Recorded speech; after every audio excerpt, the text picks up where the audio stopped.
നിങ്ങളുടെ ഇഷ്ട പരമ്പരകൾ എക്സ്ക്ലൂസീവായി സൺ നെക്സ്റ്റ് ആപ്പിലൂടെ തികച്ചും ഫ്രീ ആയി ഇപ്പോഴേ ആപ്പ് ഡൗൺലോഡ് ചെയ്യൂ.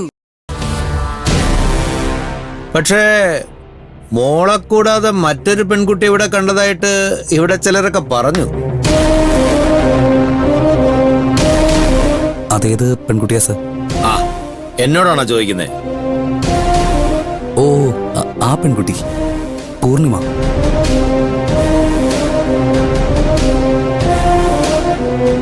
ആ കുട്ടി ഇവിടെ ഉണ്ടായിരുന്നു. അത് എന്റെ അമ്മാവന്റെ മകളാ.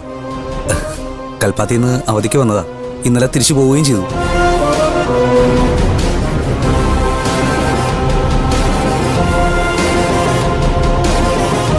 അപ്പോ ആദ്യം പൂജ ഇവിടെ വന്നിട്ടേ ഇല്ല അല്ലേ?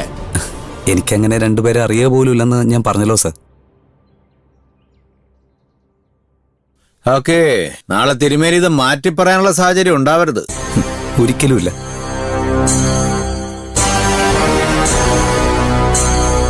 ഉപനയനം കഴിഞ്ഞ് പൂണൂലിട്ട് വേദമന്ത്രങ്ങൾ പഠിച്ച് ദൈവത്തെ ഉപാസിക്കുന്ന ഒരു പൂജാരിയിൽ നിന്നും ഒരു കള്ളം ഞാൻ പ്രതീക്ഷിക്കുന്നില്ല.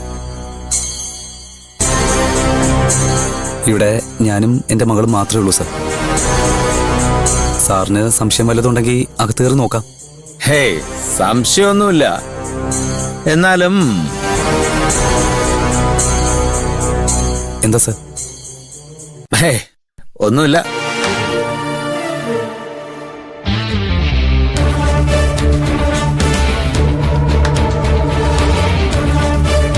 തിരുമേനി പറഞ്ഞത് കണ്ണുടച്ച് വിശ്വസിച്ച് ഞാൻ പോവാ. അല്ല, ഈ ആദ്യം പൂജ ആരാ? പ്രേമിച്ചൊളിച്ചോടി വന്ന ഒരു പെണ്ണും ചെറുക്കനാ. അവര് ഈ ഭാഗത്ത് എവിടെ ഒരു തിരുമേനിയുടെ വീട്ടിലുണ്ടെന്ന് എനിക്ക് റിപ്പോർട്ട് കിട്ടി.